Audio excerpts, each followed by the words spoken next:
오늘은 하나님께서 사람을 창조하신 목적,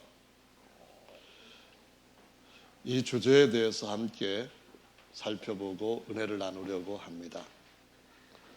성경 말씀에 보면은 여러 곳에서 하나님을 전지전능 존재하신 분이라고 증거하고 있습니다. 존재하다 하는 말은 다 아신다, 그런 말씀이죠.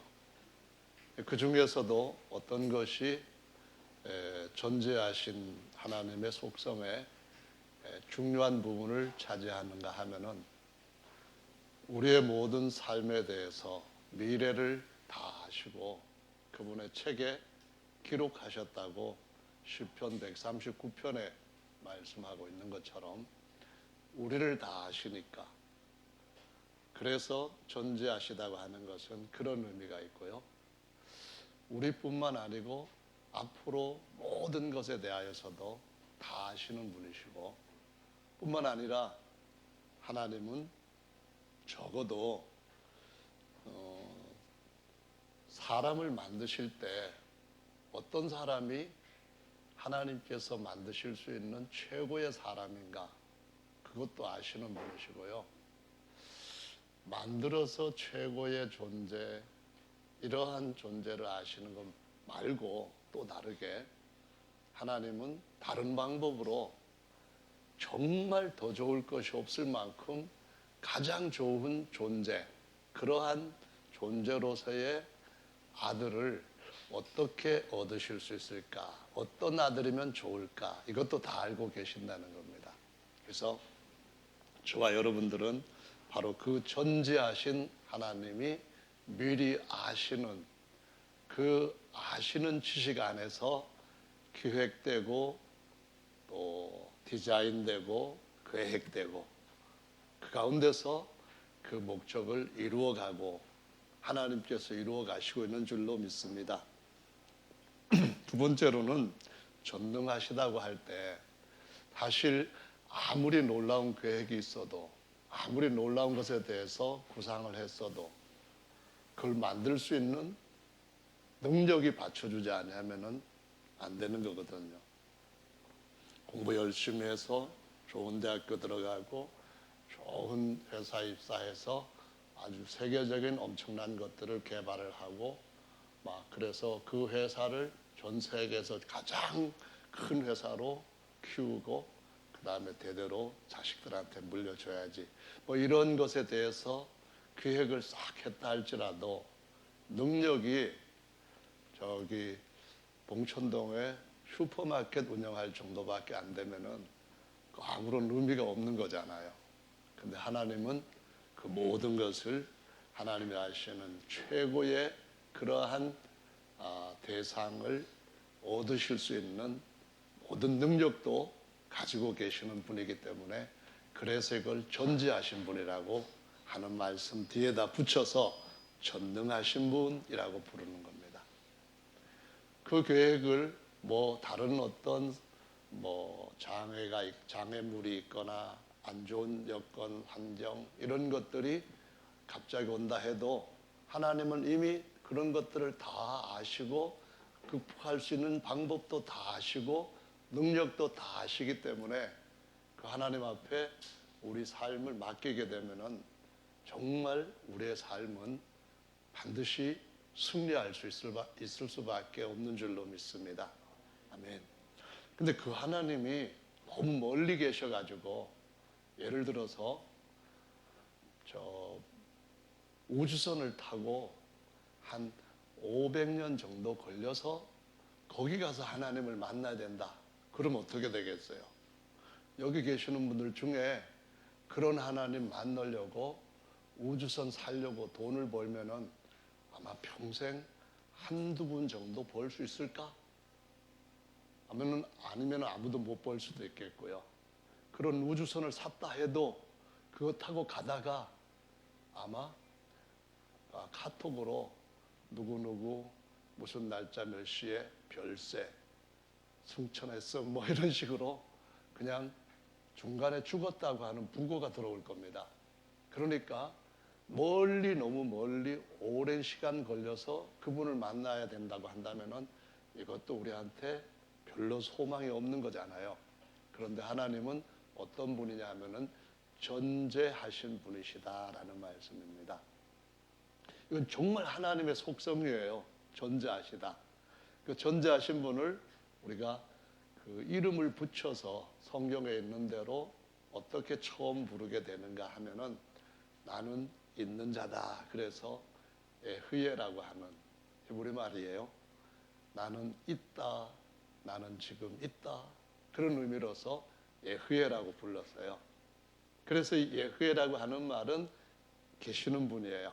우리말에는 번역을 스스로 계시는 분.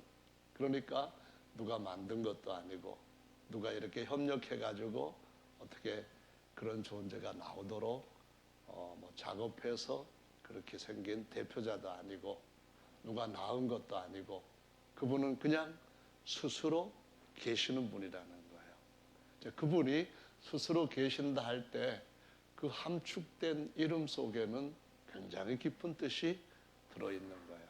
그게 무슨 말이냐 하면은 스스로 계시는 분이 다른 것 어떤 것도 없을 때도 계신다.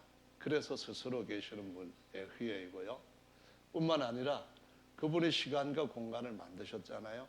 그러면은 시간이 지금까지 얼마만큼 길이로 이렇게 흘러왔는지 모르지만은 그 하나님은 모든 시간 그 어디에나 다 계신다 그런 말씀이에요. 그러니까 우리 같으면은 100년 후에라면은 시간이 흘러서 100년 가야 거기에서 100년 후에 일어날 일들을 이제 앞에 대면하고 듣거나 보거나 만지거나 그럴 수 있는 거잖아요. 그런데 하나님은 시간이 없는 때에도 계셨고 시간 있는 때에도 모든 시간 안에 다 현재로 계시는 거예요. 무슨 얘기인지 이해를 하셔야 돼요. 현재로 다 계시니까 그분한테는 영원 전이 있다 할지라도 그것도 현재 계셔요. 거기 계시는 분이니까. 또 영원 후라 해도 여전히 거기도 계시는 분이니까 현재로 보시는 거예요. 이해가 되셔요? 공간도 마찬가지인 거예요. 하나님이 스스로 계시고 공간도 창조하신 분이 되셨어요. 그럼 공간이 되게 광대해요. 하늘과 하늘이 있어요. 그래서 굉장히 큰 공간들이 영적으로 물질적으로 이렇게 만드신 것들로 존재를 하는데 하나님이 그걸 만드셨고 하나님은 공간 없을 때도 다 계셨어요. 이제 공간을 만드셨는데 이 공간이 이만큼 크다고 한번 표시를 해봐요. 그러면은 하나님은 이만큼 큰 공간 밖에도 여전히 다 계셔요. 여기는 공간도 아닌데도 계시고 공간이 어마어마하게 크지만 이 안에 어디에나 다 계시는 거예요. 그게 무슨 얘기냐 하면은 공간 안에 어디에나 공간 밖에 어디에나 그냥 현재 그 모든 것들로 보시는 분이에요. 초능력이라고 하는 시간과 공간을 초월한다고 하는 그런 의미가 아니라 더 높은 차원으로 그냥 다 어디에나 계시는 거예요. 이해하시겠어요? 아멘. 시간을 초월했다 그런 의미가 아니라 시간이 있는 어느 곳에나 더 크신 하나님은 다 계시는 거예요. 거기에 어떻게 현재로 있으신 거예요. 현재로 여기 있으시면서 시간이 뭐 수천억 년 아니면 영원한 시간을 해도 여전히 거기에도 하나님은 현재로 계시는 광대하신 분이에요. 공간이 아무리 크다 할지라도 공간 어디에나 다 현재로 계시고 또 공간 밖에도 현재로 계시고 시간과 공간을 합쳐져서 수천억 년 지나서 저기 멀고 먼 높은 어디 빛의 속도로 가도 한 5천억 년 걸리는 어느 시간 그 시간에 어느 시점이라 해도 거기도 여전히 하나님은 현재로 계시는 거예요. 이해하시겠어요? 그분이 어떤 분이냐 하면은 바로 저와 여러분들이 섬기는 하나님이셔요. 그분이 어떤 분이냐 하면은 바로 저와 여러분들을 그분의 모든 것들을 나타낼 형상으로 만드신 분이에요. 그분이 어떤 분이냐 하면은 그분이 우리한테 오셔서 영원히 우리 안에서 이제는 안식하시면서 우리한테 내가 할 것, 내가 너희 안에서 다 너희들을 통하여서 나타낼 것이다 하신 형상으로 삼으시고 자신이 영원히 여기서 쉬시는 하나님의 살아있는 하늘의 집으로, 하나님 아버지의 집으로 만드신 분이라고 말씀을 하시는 거예요. 할렐루야. 그분이 바로 저와 여러분을 다시 태어나게 해서 그분의 모든 것들을 물려받고 그것을 누릴 수 있는 그분의 후사로 세우신 우리를 낳으신 아버지시다, 그런 말씀이에요. 아멘. 그래서 저와 여러분들은 그 아버지의 아들로서 보통 대단한 존재가 아니에요. 우리는 처음에 그냥 오늘 말씀처럼 하나님에 의해서 만들어진 존재였는데 흙으로 만드시고 그 안에다가 영을 만들어 집어넣어서 땅에서 이렇게 나타난 사람이라는 존재, 원래 히브리 말로는 아담이에요. 아담은 붓다 이런 의미로 아담아 이런 뜻에서 우리 육체가 흙으로 만들어졌고 그 육체 안에 하나님이 만드신 영혼이 들어있다. 그래가지고 사람이란 단어가 원래는 아담이에요, 히브리 말로. 그래서 이 아담을 아담아, 아담 이렇게 부르기도 하고 사람이라고 부르기도 하는 거거든요. 흙으로 만들어서 이 땅에 존재케 할 그런 존재로는 하나님께서 전지하시고 전능하신 분으로서 구상할 수 있는 최고의 존재예요. 만드실 수 있는 최고의 존재예요. 그런데 우리보다도 더 뛰어난 존재가 먼저 만들어졌는데 천사라고 하는 거예요. 근데 이런 천사들을 하나님께서 어떤 계획을 가지고 만드셨는가? 너희들은 그 능력, 그 영광, 그 권세 가지고 내가 하는 모든 일에 따라와야 된다 했는데 가만히 천사들 들어보니까 하나님이 뭐라고 하시는가 하면은 내가 내 형상을 만들어서 그 형상으로 하여금 내 모든 것들을 나타내는 내 아이콘으로 삼겠다. 이 계획을 발표를 하시고 사람을 만드시는 거예요. 그러니까 천사들 중에 제일 잘 만들어진 존재들이니까 마음이 불편했겠죠. 뭐 여러분 같으면 마음이 워낙 넓으시잖아요. 바다같이 깊고 하늘같이 넓다 보니까 누가 뭘 뺏어도 뭐 그거 가지고 그냥 욕하고 그러진 않아요. 여러분 정말 마음이 넓으시니까 운전해 가다가 누가 새치기를 딱 해도 욕 안 해요. 저는 조금 할 때도 있어. 제 아내가 옆에서 자꾸 브레이크를 걸어요. 어쨌든 간에 하나님께서 우리를 하나님이 만드시는 최고의 존재로 만드신 천사들을 우리한테 영원히 우리의 그 소유물로 주시면서 다스리게 하시는데 그 일을 잠시 후에는 받게 하시려고 그 계획을 가지고 만드셨다라고 말씀하시는 거예요. 그래서 오늘 그 말씀이 굉장히 중요하거든요. 자, 이걸 먼저 바닥에 깔았으니까 여러분 한번 생각을 해보세요. 26절에 기록된 말씀에 보면은 하나님이 우리의 형상을 따라 우리의 모양대로 우리가 사람을 만들자 그랬어요. 27절에 보면은 하나님이 자기 형상 곧 하나님의 형상대로 사람을 창조하셨다 이렇게 기록되어 있어요. 성경에 보니까 26절에는 우리 세 번이나 우리라는 말씀이 나와요. 그러니까 복수 대명사죠. 하나면은 나 이렇게 해야죠. 내가 나의 형상을 따라 나의 모양대로 내가 사람을 만들자 그래야 되는데 하나님 뭐라고 하셨어요? 우리의 형상을 따라 우리의 모양대로 우리가 사람을 만들자 그런 거예요. 그래서 27절에는 하나님이 자기 형상대로 하나님이 만드셨대요. 그래서 하나님은 만드시고 우리라고 하셨을 때 그 누군가는 그 만든 것에 대해서 그로 말미암아 그 하나님 외에 보고 우리라고 했던 그로 말미암아 사람을 만드시고 그로 말미암아 모든 것들을 만들어서 그로 말미암아 만드신 모든 것들을 바로 자기의 형상한테 영원히 물려주시려고 하시는 거예요. 영원히 이제는 너의 것이 되게 하라. 내가 너의 아버지가 되어서 다 누리게 하겠다. 이 말씀을 하시는 거예요. 근데 이 놀라운 계획이 예수님께서 실제로 이 땅에 오셔서 하늘의 것들을 알려주시기 전에는 사람들이 깨닫지를 못했대요.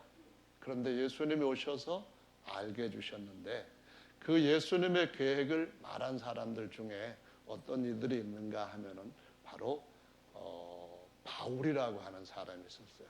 근데 이 처음에 바울은 굉장히 열성은 있었지만은 바른 지식은 없었기 때문에 예수님 믿는 사람들을 엄청나게 박해하고 죽이기도 했던 사람이에요. 그래서 하나님께서 아담을 어떻게 왜 만드셨는가 하는 것을 사도 바울이 나중에 예수님을 깨닫고 고백하고 가르쳤던 내용을 우리가 로마서 말씀에서 발견할 수가 있어요. 로마서 5장 14절 말씀에 보시면은 5장 14절에 찾으셨으면은 같이 읽어보겠습니다. 시작. 그러나 아담으로부터 모세까지 아담의 범죄와 같은 죄를 짓지 아니한 자들 위에도 사망이 왕노릇하였나니 아담은 오실 자의 표상이라. 오실 자가 누군가 하면은 예수님이셔요. 예수님이 누구신가 하면은 하나님의 형상으로 그 형상 안에 하나님이 계시는 분이에요. 하나님이 이 땅에 오셔서 그때가 되면은 모든 사람들을 어떤 사람으로 만들려고 하는가 하면은 하나님의 진짜 형상으로 만들려고 하신 바로 아담을 창조하신 그분이셔요. 그런데 로마서 5장 14절 말씀에 보면은 아담은 오실 자의 뭐라고 했어요? 표상이래요. 이 표상이라는 말이 잘 안 쓰니까 아마 읽을 때에 뭔 소리요? 이렇게 하시는 분도 더러 계실 거예요. 근데 이걸 개역 개정 성경에 있는 말씀으로 보면은 이것은 모형이라는 말로 번역을 해놨어요. 그 번역은 더 쉽게 이해할 수가 있는 거죠. 그래서 모형이라고 하는 말은 무슨 말이냐 하면은 하나님이 자기 모형이자 자기 형상이자 자기 아들이신 예수님을 보시고 뭐라 했는가 하면은 야, 우리가 우리의 형상을 따라 우리의 모양대로 사람을 만들자 했는데 어떻게 만들었어요? 만든 존재니까 그 하나님 아버지가 낳으신 하나님의 형상인 예수 그리스도 그 독생자와 같진 않아요. 왜냐하면은 예수 그리스도는 하나님이 만드신 존재가 아니라 낳으신 아들이거든요. 하나님이 낳으신 아들은 만든 존재보다 월등히 뛰어나거든요. 천사들도 하나님이 굉장히 놀랍게 만드셨어요. 존재하신 분이 전능한 능력으로 만들어서 얻을 수 있는 존재로는 가장 뛰어난 존재. 그런데 그 천사들도 하나님을 보고 뭐라고 불렀는가 하면은 우리를 지으신 아버지 이렇게 불렀던 거예요. 천사들을 사람들이 뭐라고 불렀는가 하면은 하나님이 지으신 영적 존재들, 그래서 하나님의 아들들 이렇게 불렀던 거예요. 그런데 하나님께서 이 아담을 모형으로 만드셨기 때문에 모형으로서 아담은 본래 누구를 보고 본래 실체가 되는 그와 같은 존재로 되기 전에 만들어진 존재라 그런 말이에요. 언젠가는 하나님이 실체와 같은 형상으로 되게 하신다라는 말씀이에요. 그래서 이 말씀을 다시 이 비밀을 알려준 사도 바울의 로마서에서 8장 말씀을 찾아보면은 기록이 되어 있어요. 8장 29절 말씀이에요. 찾으셨으면은 8장 29절 같이 읽어보겠습니다. 시작. 하나님이 미리 아신 자들로 또한 그 아들의 형상을 본받게 하기 위하여 미리 정하셨으니 이는 그로 많은 형제 중에서 맏아들이 되게 하려 하심이라. 할렐루야. 어우, 대단해요. 무슨 얘기인가 하면은 미리 아신다 할 때 이 말은 전지하신 분이 앞에 일어날 일을 아신 거, 그걸 의미하는 거죠. 그래서 예지란 말을 써요. 전지하신 분이 지금 사람과 또 다른 여러 가지 것들을 만드시면서 아직은 그 앞에 나타나지 않았지만은 장차 나타낼 것에 대해서 미리 아시는 자들이라고, 하나님이 아시는 최고의 존재들이 되게 하기 위하여서 뭐랬냐면은 미리 정하셨으니 그랬어요. 미리 정했다는 말은 한자로 말하면은 예정이라는 거예요. 번역에서 예정이라고 번역하면은 더 이해하기가 쉬울 수도 있는데, 그냥 쉽게 우리말로 미리 정하셨다 이렇게 번역을 한 거예요. 그러면은 뭘 미리 정하셨느냐?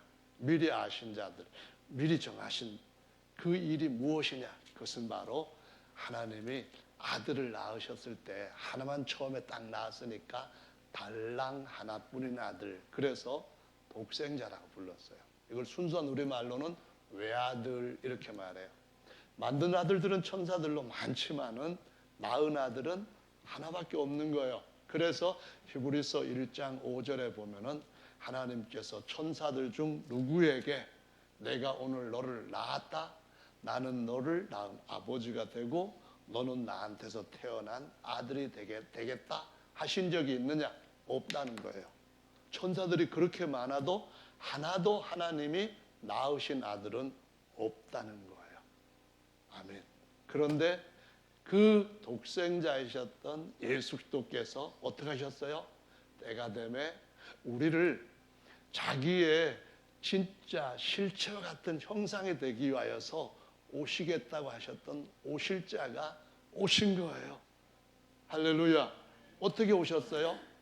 아담이 죄를 지어버렸으니까 본래 가지고 계셨던 영광의 아주 초월적인 신령한 형상, 그걸 벗어버리고 우리 대신 저주를 다 책임져 주시고 다 해결해 주실 수 있는 우리와 같은 종의 형상을 입고 이 세상에 오셨다는 거예요. 그래서 예수님은 오실 자로서 어때요? 안에는 아버지 하나님이 계시고 아버지 하나님이 또 사람이신 그 그리스도 예수, 중보자라고 하는 그리스도 예수, 그 안에서 오셨기 때문에 하나님으로 말할 것 같으면은 그가 이 땅에 자기 백성들 가운데 오셔서 임마누엘 하셨다. 임마누엘이라는 말은 하나님이 우리와 함께 하신다, 그 말이에요.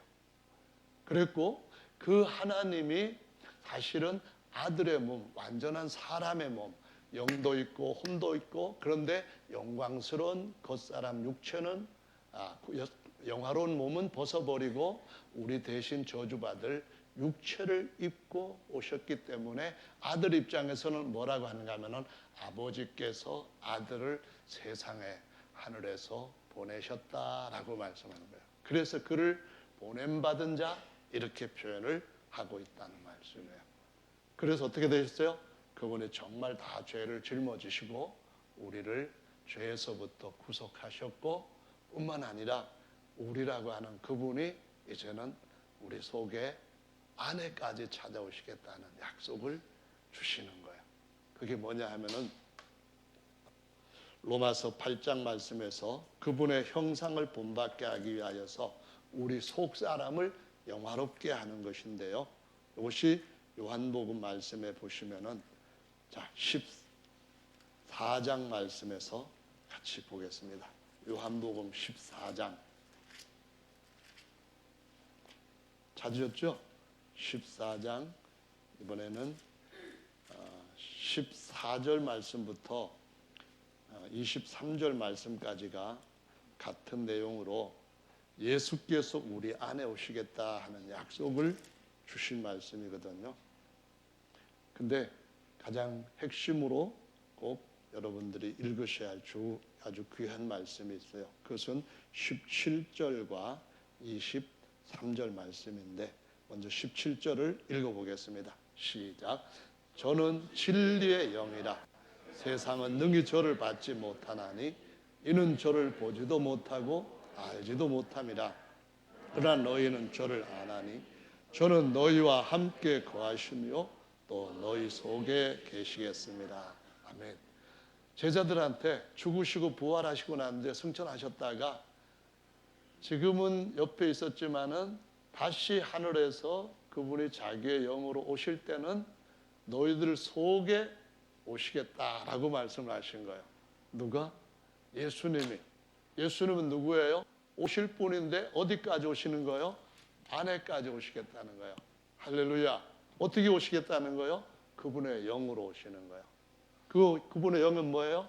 하나님이 그리스도 안에 계시사 그리스도와 하나가 되셨고, 그래서 예수 그리스도는 완전한 하나님이시자 완전한 중보자 사람이 되셔서 이제 우리와 하나님도 영원히 하나로 연합시킬 수 있는 그런 놀라운 분으로 우리 속에 오시게 되겠다는 말씀이에요. 그래서 23절 말씀을 이제는 읽어보겠습니다. 23절 같이 읽어보실까요? 시작. 사람이 나를 사랑하면 내 말을 지키리니 내 아버지께서 저를 사랑하실 것이요 우리가 저에게 와서 곧 저를 저와 함께 하리라. 여러분 여기에 보면은 창세기 1장 26절에서 우리라고 3번 말씀하신 바로 그분이 여기 나와요.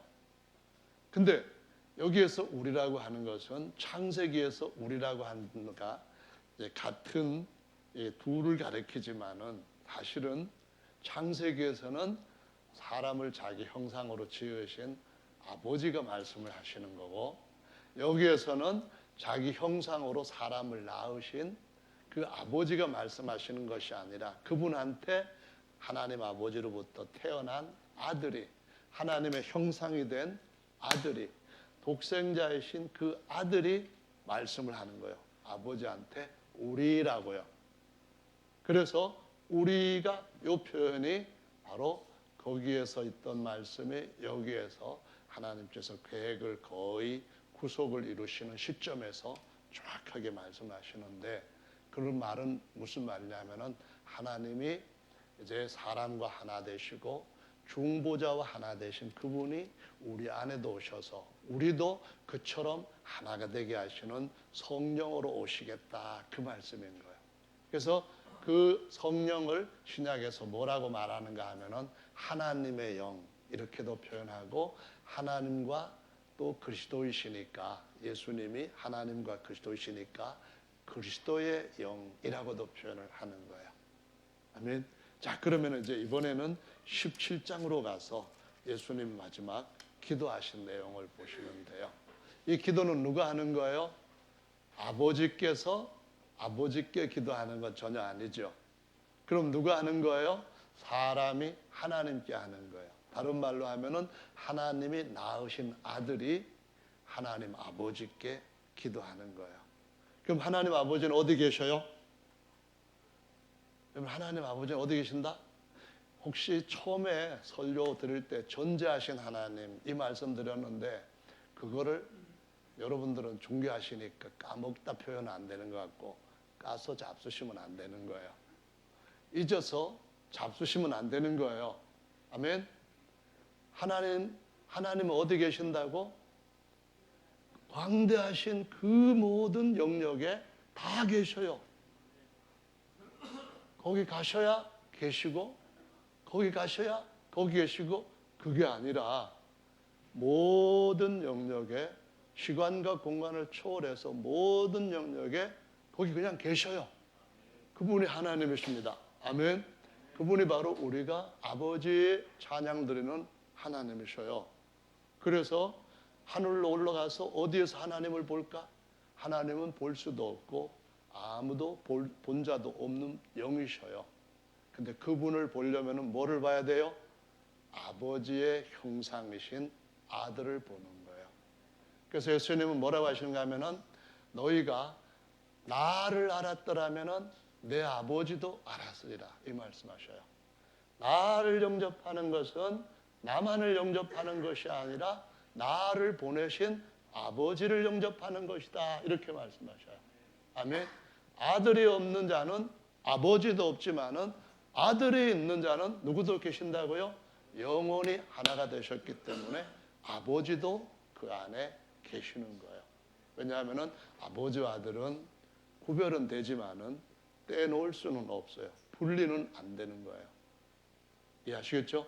그래서 그 하나님 아버지가 어디 딴 데 가서 계시는가 찾으면은 엉뚱한 게 나타날 거예요. 새 하나님이 보이거나 아니면은 또 다른 뭐가 보이면서 내가 바로 너를 사랑하는 하나님이다, 아버지다. 그럴 때 웃기지 마라 그래야 돼요. 우리 아버지는 육체를 입고 이 땅에 오셔서 우리의 모든 죄를 대신 짊어지셨던 흔적을 형상으로 가지시고 영광과 신령한 몸을 입으신 예수님이십니다. 이렇게 해야 되는 거예요. 그래서 요한계시록의 2장에 보면은 하나님이 뭐 어떻게 보여주셨는가 하면은 보좌 하나를 딱 놓으시고 그분의 얼굴을 볼 것이라고 했는데 바로 하나님과 어린 양이신 예수님을 본다고 말씀하시는 거예요. 할렐루야. 자, 그래서 요한복음 17장으로 보시는 거예요. 먼저 17장 3절은 굉장히 중요해요. 3절 17장 3절을 읽어보시면은 시작. 영생은 곧 유일하신 참 하나님과 그의 보내신 자 예수 그리스도를 아는 것입니다. 여기 안다는 말은 원래 이 우리말도 안다고 한다는 말은 같은 의미를 갖고 쓰이지요. 예를 들면 제가 문재인 대통령을 알아요. 문재인 대통령 아니까 뭐 대단히 유명한 사람인 줄 생각하시면은 그건 아니에요. 제가 문재인 대통령한테 뭐 이것 좀 해주세요 해가지고 들어줄 가능성은 거의 없는 사람이에요. 그래서 저는 아예 포기하고 하늘에 계신 우리 아버지한테만 부탁해요.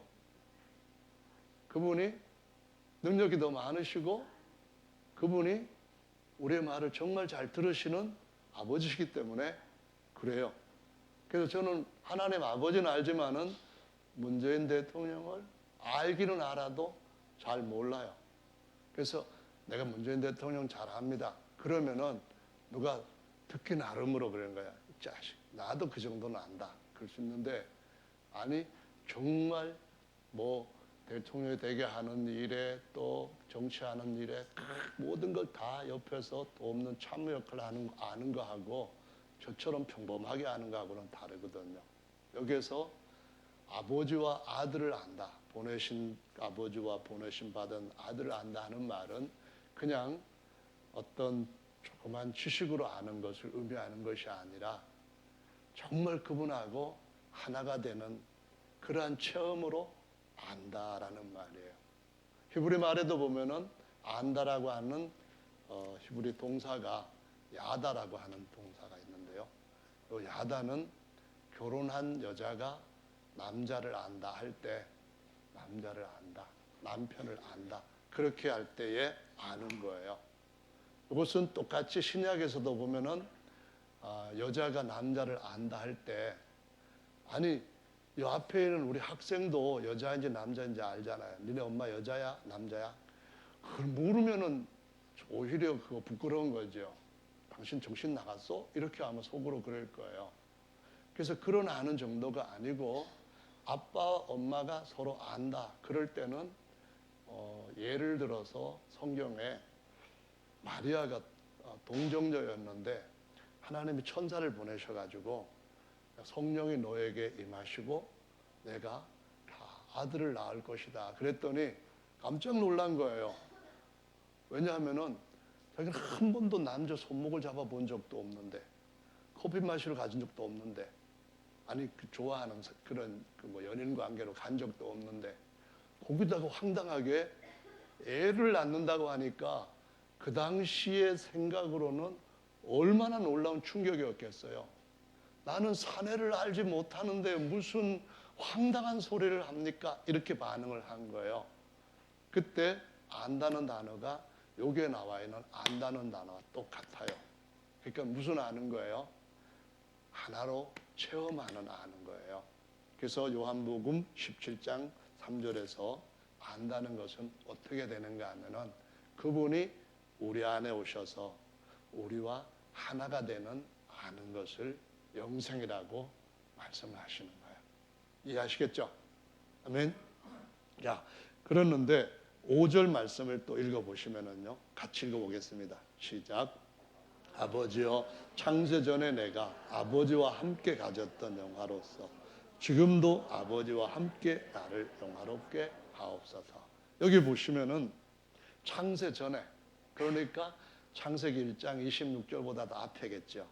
창세기 1장 1절보다 더 앞에겠죠. 창세기가 천지를 창조하시니라 이렇게 1절에서 시작되고 있어요. 그러니까 1절 이전에 어떻게 했다고요? 내가 아버지와 함께 가졌던 뭐로? 영화. 이 말은 똑같이 헬라어로는 독사라고 하는데 이것이 영광이라는 말로 많이 번역이 됐어요. 근데 영화라고 하는 말로도 같이 쓰여요. 번역한 거예요, 그냥. 내가 창세전에 아버지와 함께 가졌던 영광, 영화로서 다시 한번 지금은 십자가에 죽어야 되는 온갖 수치, 온갖 고통, 온갖 걸 다 당해야 되는데 내가 순종하겠습니다.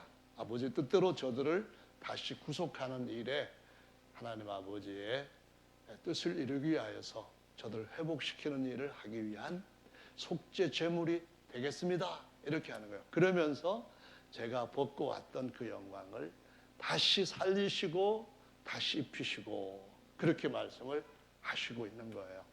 그래서 예수 그리스도는 어떤 분이라고 했어요? 하나님이 자기의 형상으로 삼은 사람, 자기가 낳은 하나님의 아들. 그래서 하나님과 사람이신 분이에요.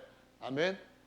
근데 그 예수 그리스도 안에 계시는 하나님은 예수 그리스도 몸 밖에 계시는 하나님과 똑같은 한 분이에요. 아멘. 그 하나님은 어디에 가면은 거기서 뚝 떼어내주는 그런 두부같이 갈라놓을 수 있는 분이 절대로 아니라는 것을 이해하셔야 되는 거예요. 아멘. 어디에나 다 계시지만 보이지 않는 분이시다. 그 말씀이에요. 그래서 자신을 보이게 하려고 아들을 낳으셨고 아들을 낳으셨을 때 그 형상을 어떠한 형상으로 그 몸을 갖게 하셨겠어요? 그냥 예수님이 이 땅에 나타나셨던 그런 모습이겠어요? 아닌 거예요. 정말 하나님의 영광의 형상이었다. 그런데 그 영광의 형상으로 다시 저에게 영화롭게 영광스럽게 하옵소서 이런 말씀을 하시고 있는 거예요. 자, 그러면 이제 그 뒤로 좀 더 가가지고 오늘 짧게 하면은 은혜를 받는다고 우리 집에 있는 어떤 이가 저한테 얘기를 했으니까 길게는 하면 안 될 것 같아요. 한번 같이 말씀을 이번에는 21절, 17장이에요. 17장 21절 말씀을 찾아서 읽어보겠습니다. 찾으셨죠? 자, 읽습니다. 시작.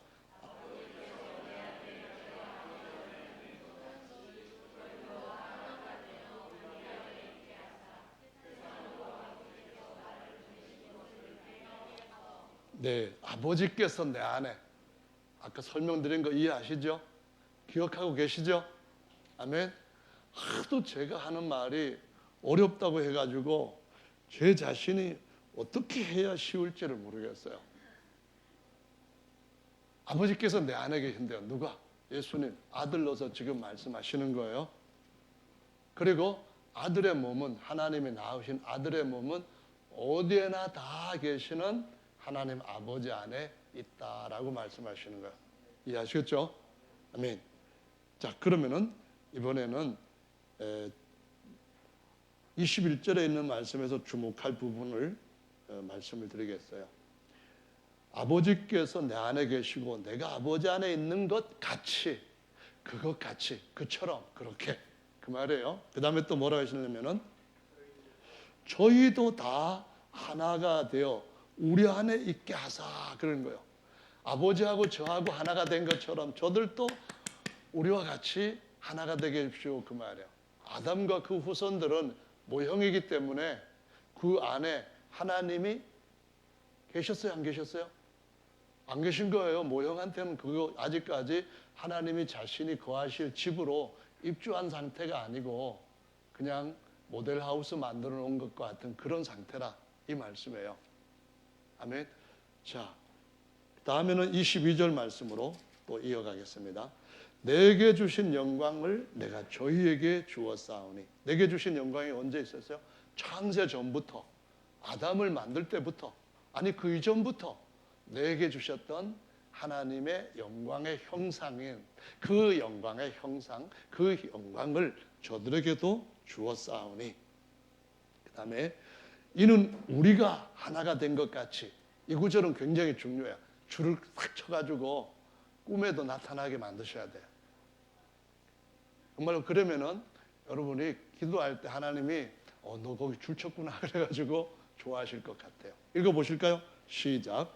우리가 하나가 된 것 같이 저희도 하나가 되게 하려 함이니이다. 23절 시작. 곧 내가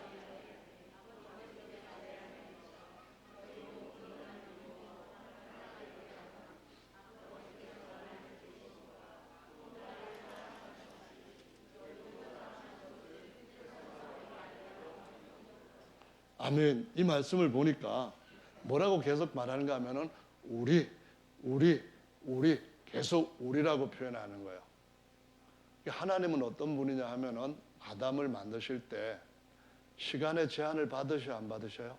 전혀 안 받으시는 거예요.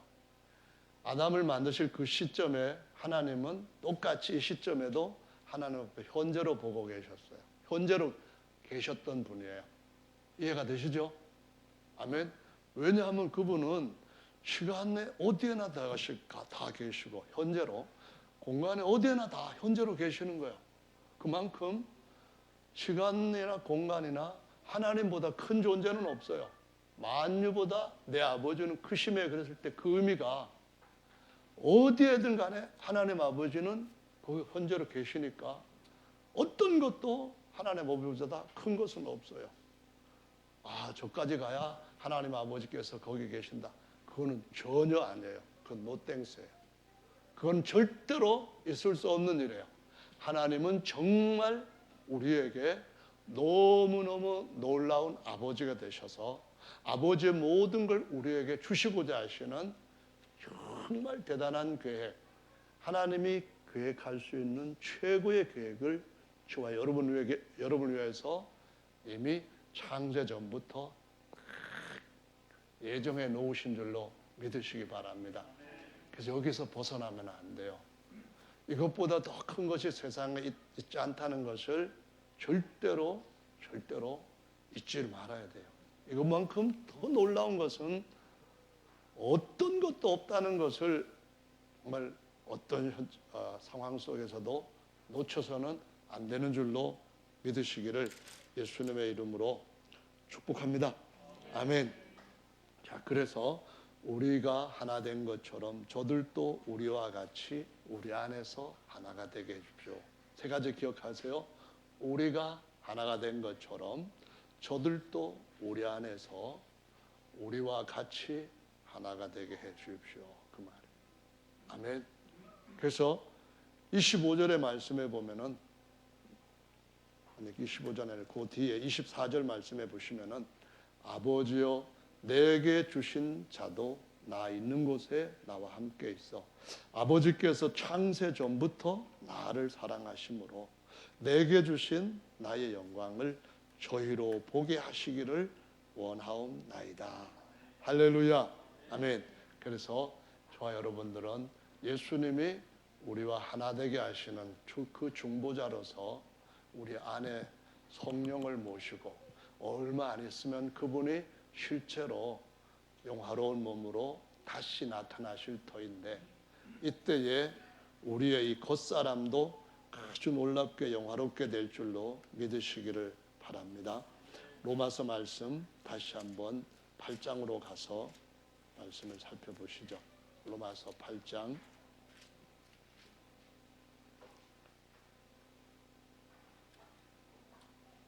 8장 이번에는 9절 말씀을 같이 읽어봅니다.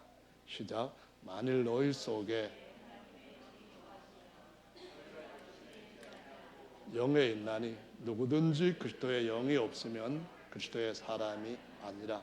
아멘. 10절 또 그리스도께서 너희 안에 계시면 몸은 죄로 인하여 죽은 것이나 영은 의를 인하여 산 것이라. 아멘. 영이 살아났다, 부활했다. 이것이 어떤 변화를 가져온 것인가 보면은요, 32절 말씀, 아니 32절까지 가기 전에 16절부터 보겠습니다. 18절까지 시작. 성령이 친히 우리 영으로 더불어 우리가 하나님의 자녀인 것을 증거하시나니 자녀이면 또한 후사 곧 하나님의 후사요 그리스도와 함께한 후사니 우리가 그와 함께 영광을 받기 위하여 고난도 함께 받아야 될 것이니라. 생각한데 현재 고난은 장차 우리에게 나타날 영광과 좋게 비교할 수 없도다. 여기 무슨 말씀하셔요? 우리가 하나님의 아들인 것을 성령이 친히 증거해 주시고 있어요. 이것은 다른 누가 아니라고 부인해도 하나님의 영과 그의 아들 그리스도의 영이 우리를 친히 증거해 주시는데 그것이 바뀔 수가 없는 거예요. 믿습니까? 이 특권을 그 누구도 그 무엇도 뺏을 수가 없는 거예요. 믿습니까? 우리가 그 아들과 함께 창세전부터 가지셨던 그 아들의 영광 형상으로 함께 영광을 받기 위하여 고난받는 것은 까짓 거예요. 조족지혈이란 말 있죠. 아니 세상에 직장 다니면서 세상에 직장 좋은 데 가기 위해서 학교 다니면서 고생 얼마나 많이 했어요. 고생해가지고 한평생 살다가 나중에 가면은 그냥 머리에는 허옇게 소리 내리고 빠지는 사람은 더 심각하고 그러는 것이 인생의 전부라고 한다면은 인생이 살아가는 가치와 의미가 뭐가 있어요? 그런데 하나님의 계획 안에서 지금도 하나님은 우리의 속 사람을 살리셨고 또 어떻게 했는가 하면은 그 뒤에 나와 있는 말씀을 한번 보십시다. 30절인데요. 그 아들의 형상을 본받게 하기 위하여 예정하셨댔는데 30절 시작. 또 미리 정하신 그들을 또한 부르시고 부르신 그들을 또한 의롭다 하시고 의롭다 하신 그들을 또한 영화롭게 하셨느니라. 요건 아직 우리 속 사람한테 일어난 변화예요.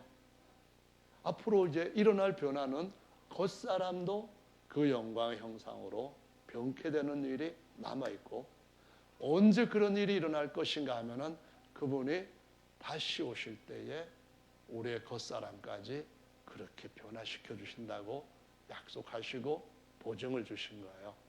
그래서 어제 마무리를 하겠습니다. 빌립보서 말씀 3장을 보시고 20절, 21절을 같이 읽고 기도하는 시간 함께 갖겠습니다. 빌립보서 3장 20절, 21절 찾으셨죠? 같이 읽어보겠습니다. 시작. 시민권은 하늘에 있는지라 거기로서 구원하는 자 곧 주 예수 그리스도를 기다리노니 그가 만물을 자기에게 복종케 하실 수 있는 자의 역사로 우리의 낮은 몸을 자기의 영광의 몸의 형체와 같이 변케 하시리라. 자기의 영광의 몸의 형체와 같이 맏아들의 형상을 본받게 하려고 예정하신 일이 얼마 안 있으면은 그대로 이루어질 줄로 믿으시기 바랍니다. 보증은 우리 안에 계신 성령이 서주시겠다고 한 겁니다. 할렐루야. 그래서 그날이 금방 도래할 것이니까 금요일날 곽상신 전도사님 설교하는 내용 중에 이스라엘이 세계에서 가장 동성애가 많다는 얘기 듣고 정말 그런가 한번 가서 확인해 보고 싶어요. 세상에 어떻게 율법을 받아가지고 다른 나라보다도 선민이라고 하나님 앞에 그런 자부심을 갖고 있는 세상에 유일하게 택함받은 육체적 택함받은 민족이 다른 사람들보다도 더 그런 하나님이 가증하게 여기는 죄를 저지르고 있는지 참 하나님이 오래 참으시는 것이 그것만 봐도 확실하다 생각이 들어요. 성도자 여러분, 주님 오실 때에 무슨 일이 일어나겠습니까? 우리가 그분의 영광의 형상과 같이 확 변하게 되어서 만물 가운데 나타나게 될 줄로 믿으시기 바랍니다. 모든 피조물이 고대하는 바는 하나님의 아들들의 영광이 나타나는 것이라고 말씀하셨는데요. 여기에서 마무리를 해야겠어요. 그래도 또 많이 했네요. 저는 왜 그런지 모르겠어요. 자, 앞으로 나오시고 시간 좀 기도하시는데 부탁을 드리겠습니다. 내일 모레